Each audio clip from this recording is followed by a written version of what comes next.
Hi YouTube, this video is for educational purposes. This video do not have any intent to bully or harass everybody. I am reacting to an educational video and creating awareness so people will get to know some certain things happening around the world. So today we'll be talking about a video I came across, and I shout out to Professor Moore for bringing out the truth, right? I love the fact that some of them are being transparent with what happened to Black people, because majority of them are shying away from talking about it and then end up gaslighting you by telling you that I was not around when some certain things happened. Probably my ancestors did it and I shouldn't be responsible for what my ancestors did and all that, right? But I mean, like, they are also very much ready to talk about Holocaust. They are ready to talk about 9/11, but they do not want to talk about what happened to Black people and indigenous people, right? Moving forward, the truth is that most schools, especially in US and some other places, already ban some books, especially when it comes to history, CRT, and all that. Why? Because it hurts their feelings. Because they already said that it is violent, and their children or this is not the kind of history they want to teach, right? The kind of history that they want to teach is telling you that slavery was beneficial to Black slaves and all that, instead of teaching children the real thing. And you know what? Stay glued. Let's get into this. Hey everybody, Professor Moore here. So this semester I'm teaching a modern world history course, and next week we start the topic of slavery. Now, whenever I introduce slavery to my students, I begin by discussing how the United States has done a really good job of erasing the reality and the brutality of slavery from our public landscape and our cultural memory. And I think it's ironic that the motto of the Holocaust Museum in Washington, D.C., and the motto on every anniversary of 9/11 is never forget. But when it comes to topics like the genocide of indigenous people or slavery, the motto is not never forget. It's not even forget. It's let's pretend like this never happened. So there's a lot of examples I could point to illustrate this fact, but whenever I'm talking about slavery with my students, I always start with an example close to home. So when I was younger, I went to John Yates Middle School. And growing up, I never knew who the hell this guy was. They didn't talk about it in the school. There wasn't any kind of sign or anything anywhere. And it wasn't until a couple of years ago that I thought, let me do some research and find out who was John Yates. And I remembered that there was one of those historical markers on the side of the road somewhere. So I went driving and I finally found it. Now, when you read the historical marker, you learn that John Yates opened 2 free schools. And when he died in 1731, he left all of his property in his will to those schools to continue to raise funds.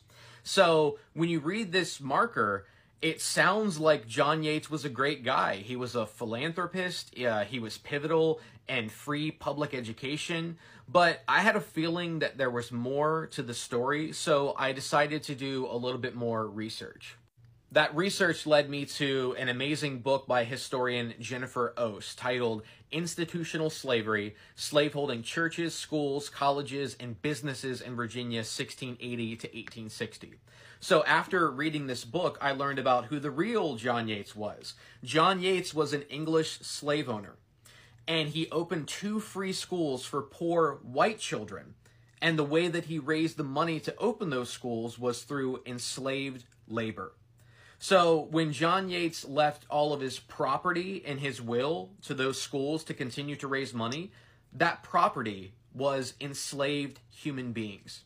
So in John Yates' will, he specified that he was endowing the schools with his slaves, explaining that it is my will and my desire that my slaves be hired out, and the hire of them may cover the yearly wages of a schoolmaster and teachers forever. So what did he mean by forever? So in his will, Yates specifies that with God's blessing, he hopes that his female slaves can provide the school with a standing stock.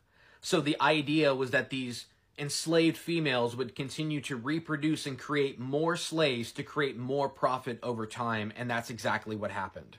So the way that the school created profit off of these enslaved individuals was by hiring them out. And it's really important to note that this process of hiring out was one of the most cruel and brutal aspects of an already evil and inhumane system.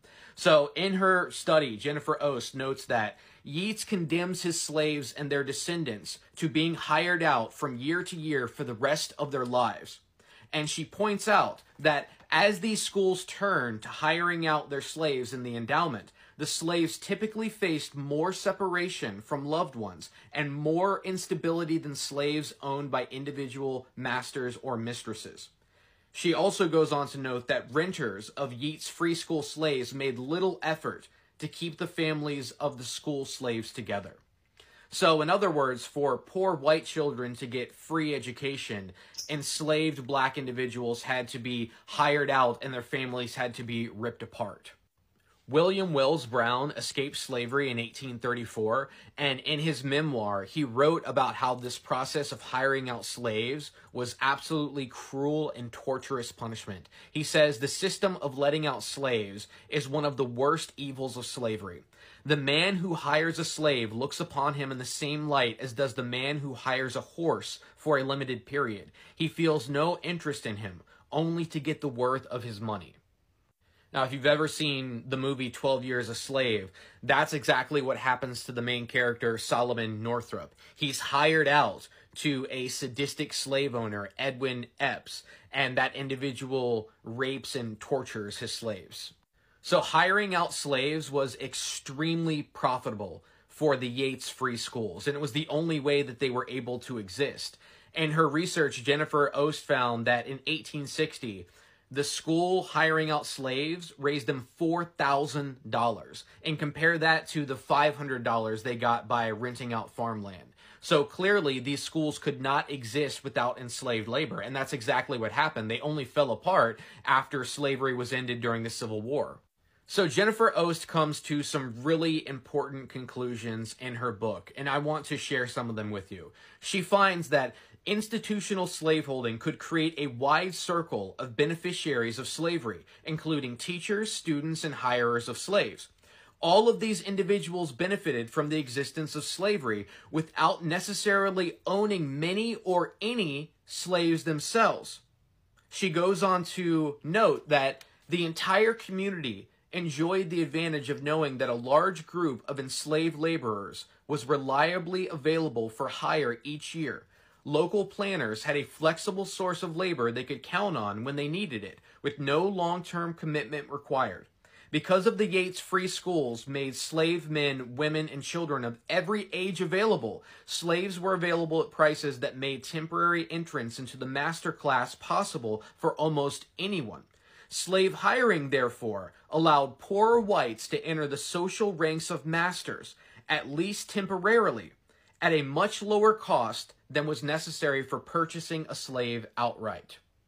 A lot of times I hear this argument that slavery wasn't that big in the South, that there was only a very small percentage of white families that owned slaves. And while there's some truth to that, this book, Institutional Slavery, points out how, in the case of the Yeats free schools, individuals that did not even own slaves benefited from the existence of slavery, and they had a stake in fighting for this system to continue to exist. So think back to the historical marker. What does it tell us about John Yeats? It tells us that he opened up 2 free schools, and in his will, he left his property for those schools to continue to raise money and exist. Well, what should that historical marker say? John Yeats was a slave owner who opened up 2 free schools for poor white children that were run on enslaved labor. And when he died, he left his property, which was enslaved black Americans, to the school, and he condemned them to slavery forever. And it only ended when slavery was ended during the Civil War. So just by looking at this historical marker, I mean, I find this absolutely disgusting that they left off everything, because they leave out all of the truth. They whitewash history. They completely erase the reality and the brutality of slavery. And that's what these historical markers are designed to do. So honestly, if you ask me, I would like to see John Yates Middle School change its name. I don't know about you, but if I had children today, I wouldn't want them to be going to John Yates Middle School, because John Yates does not represent anything that this country is supposed to stand for. Any of its most beautiful ideals that we've never lived up to. The idea that all human beings are created equal. The idea that we should strive for justice and liberty for all. Hey everybody, Professor Moore here. So the reason why I put so much effort into researching and teaching the history of slavery and white supremacy is because that history is currently under attack by an organized conservative movement that is actively trying to make sure that Americans never know the real history of their country. For a long time, there has been an effort to whitewash and erase the history of slavery. And we can really see that if we look at American textbooks that have been used in middle schools and high schools. For decades, studies have shown that American textbooks routinely falsify, downplay, and distort the reality of slavery. For example, some textbooks were found to refer to enslaved people as workers or immigrants. And I think everybody can see why this is ridiculous and dangerous. Workers have agency. Workers can choose whether or not they go to work. Workers get paid for their labor.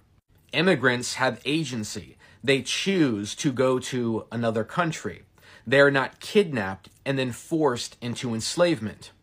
Some textbooks in Texas have been found to include extended discussions about how not all slaves were unhappy, about how some enslaved people actually enjoyed their enslavement. This racist trope of the happy slave can be seen in children's books like this, A Birthday Cake for George Washington, which features enslaved people on the cover who are smiling and happy and completely content with their life. And luckily, this book was pulled from the shelves. But can you imagine the damage this would do to a young child that's just learning how to read, and this is the image they're getting of slavery, the first image they're getting, this image of the happy slave? Anytime there's been a push to talk about slavery more in the classroom or teach a more accurate history of slavery, there is always pushback from Republicans. For example, in 2019, the New York Times released the 1619 Project, and one of the fundamental goals of that project was to get students in American classrooms to be talking about slavery more and to have a more accurate understanding of this history. And as soon as American teachers started bringing the 1619 Project into the classroom, Republican lawmakers across the country started issuing bills to ban the teaching of 1619.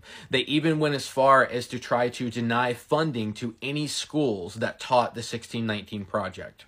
Now, even though there are some issues with some of the topics that are discussed in the essays and articles associated with the 1619 Project, I still fundamentally believe in the main mission of the project. We need to be talking about slavery more, especially to our students, and we need to be having a more accurate discussion about the reality of what slavery really was.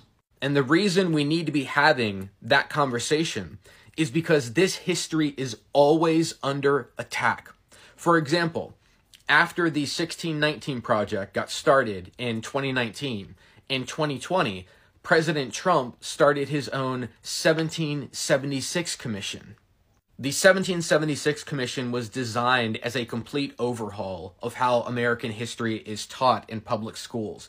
And when Trump announced the 1776 Commission, he said that this was going to be patriotic, pro-America education.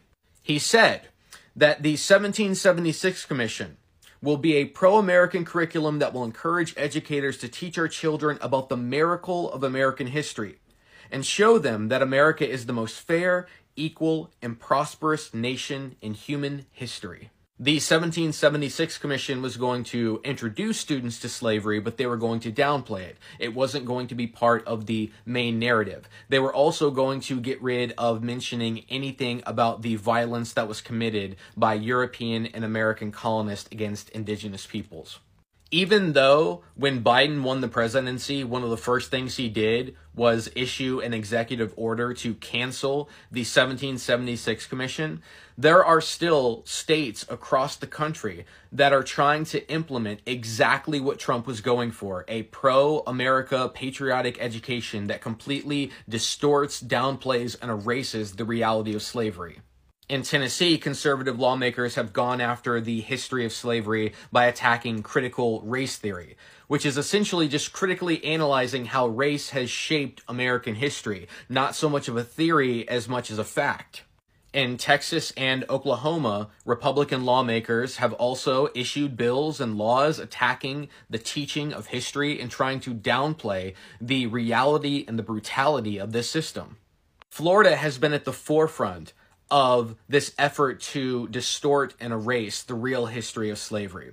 They've tried teaching that there were actually positive benefits to slavery.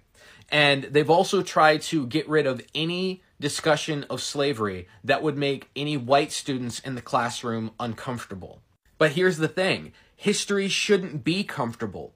We should feel uncomfortable when confronted with this history of slavery and white supremacy.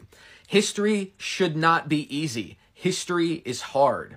History is not about confirming what you think or making yourself feel better. History is about being open to learning and discovering new information and even challenging everything that you thought you knew. I agree with historian Hassan Kwame Jeffries, who said, "Slavery is hard history. It's hard to comprehend the inhumanity that defined it. It is hard to discuss the violence that sustained it. It is hard to teach the ideology of white supremacy that justified it. And it is hard to learn about those who abided it. We, the people, have a deep-seated aversion to hard history because we are uncomfortable with the implications it raises about the past as well as the present." Conservatives don't want us to know the true history of slavery because once you start engaging with this material, you can never look at American history the same ever again. And more importantly, once you start learning this real history, you start making connections between the past and the present, and we start seeing the way that white supremacy and slavery still shapes and impacts the world that we live in today. Conservatives are trying to erase the real history of slavery to create and control a new narrative, and we know what that narrative is. Slavery wasn't that bad. Not all enslaved people were unhappy. You know what? It wasn't even really slavery. Enslaved people were really workers. They were immigrants. That's the narrative that they want to promote, and it's a lie. That's why it is the responsibility of all history teachers and professors to research and learn the real history of slavery and white supremacy. It's hard history, but good history is never easy. This is all I got from this video, and Professor Moore has, I love the fact that all these are coming to light because, and also I love it when they try as much as they can to educate themselves, because when we try to educate them, it's not like we are trying to, we always look for a way to talk about race or, we can absolutely do without race according to them in their own words, right? So they're listening to themselves, and I am sure they absolutely will learn a lot from him, especially the students, because you all already know how it is going for some time now. Most schools already, banned some books, and they are not ready for CRT because it hurts their feelings, and because they kept saying that our own history violates them, or it's violent, So for people to say that your history is violent, that shows or tells you how ashamed they are to talk about what they did, because we were not the ones that did them anything. They were the ones that, that hurt people's feelings, and at the same time trying to tell you that you are not going to talk about it. Now, like he said, he mentioned that, everybody is always ready to talk about 9/11. They are always ready to talk about Holocaust. But anything that got to do with indigenous Black people's history, it's always like, do not talk about it. I mean, it's been a long time it happened. Like, how long has that been? Get over it. I mean, like, you were not the ones that experienced it and all that. Those gaslighting words, right? And the truth is that, like, it's just like some schools. There are some schools that, like, especially Florida and some other places, like, if you see any, no, there is absolutely no history books.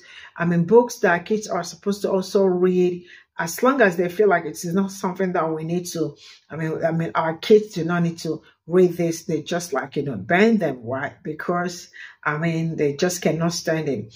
To the extent that at some point, I'm sure most of you heard it, that slavery was beneficial to slaves. Why? Because they learned skills, according to them, during the period that they were slaves. And I keep saying this. The truth is that they absolutely knew the people they came down to take. They did not take every other person.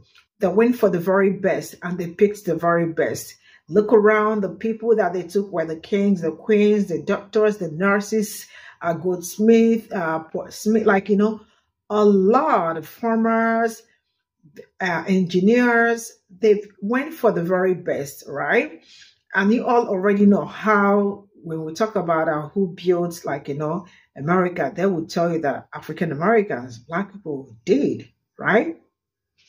So all those skills, they did not learn anything. These were the skills they came from their different places from. They came with those skills. And for those that said our ancestors could not read and write and all that, our ancestors could read and write. The only thing is that they could not read in their own language, because they had their own languages, and you do not expect them to come out straight up and start speaking other people's language. So it also took them time to get accustomed with the language that they introduced to them, and also by changing their names to different things and the rest of it, right? So if you hear anywhere somebody said that our ancestors could not read, our ancestors could read and write, the only thing is that they did not speak English when they came, right? So, and there was nothing like they learned skills. They came with the skills they had. And that was one of the reasons why they were able to build things straight up. They built things, they planted for them, they harvest. There is nothing literally they did not do, and they were very good at whatever they do. Have you not noticed that most of the invention, have you not checked around? Most of the inventions were mostly Black people that invented them. Chips, Bob, like a lot of them, right? Before some of them also decided to, some of that, like, most of the ones they discovered or they did, probably they also took the pattern, or they kind of made the pattern by themselves. Like, you know how they steal things easily, like copy and take from every other person. Yeah, it has really not been easy. And looking at all this, then if you are part of people that each time Black people talk about slavery and talk about reparations, and you are always like, you are always so quick to ask, why do you have to pay reparations? It's because the people that experience all this are no longer alive. I mean, reparation is not only for slavery. The reparations is like all the things that you all did wrong, and there is need for you to fix it. So paying reparation is like fixing the things that you all did not get right, you all did wrong, moving forward. Now, when we talk about reparations, right, I can call or like tell you that I really, the money they owe Black people is a whole lot. I don't know where and how to explain all this. You all know that during the period, like, Black people, like, they call that riot, right? Most of the things that happen in Black streets and all that, and you all know how prosperous Black communities were. And for the okay, there was some comments I saw. I think I was talking about reparations, and some people were like, they should rebuild our community back to us, give us our lands, because they took away so many lands. Because most of those black community that they were burned down and all that, they did not return the land, and everything they got from there, they took all of them. And then each time black people leave and build something great for themselves, they burn that down. And while they were burning down, you all remember Black Wall Street, one of the most prosperous black community back then, right? There is no kind of people, when it comes to pedigree, when it comes to people of influence and affluence, when you come to Wall Street, you definitely will see them. You see their banks, you see like everything was just in Black Wall Street, right? And I remember that there was the one that happened that, banks. Oh my, the day I heard about that, I didn't know. I think I was literally crying.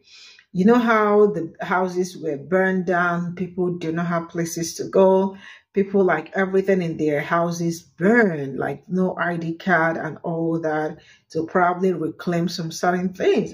And people that had money in the banks went to the bank and they were asking for their money and all that. So they were told that there is no how they will give them back their money. Sincerely speaking, they owe black people a whole lot. When I say a whole lot. And each time I hear people say, we're the one that experienced slavery and all that, forgetting that black people are extension of their ancestors. I mean, you all rip them off, their ancestors off, and also rip them their own, what's that called? Their own benefits also off. Because it's just like my father having a land and you took away my father's land, because if anything happens to my father, that land is supposed to be transferred straight up to me, right? Or to the next person, or it should be shared equally among every other person, like, depends on how you have siblings and all that. It is robbing people off. So you robbed how many generations of their property, right? So reparation is a must. It is something that we do not have to argue, or it is something that we do not have to keep reminding people to pay for reparations, because it is long overdue, right? And he made mention of schools and all that. I am sure that this is not the only school. There are also so many of them, the ones that they are very proud of, their founding fathers and all that. You all already know how proud they are of them and all that, forgetting that some of them did so many heinous things to people that look like me. And the money, can you imagine running off a school of black people's sweat and everything just to train other people, then leaving the people generating the wealth of everything. I mean, it's really ridiculous. See you all in my next video. Bye for now.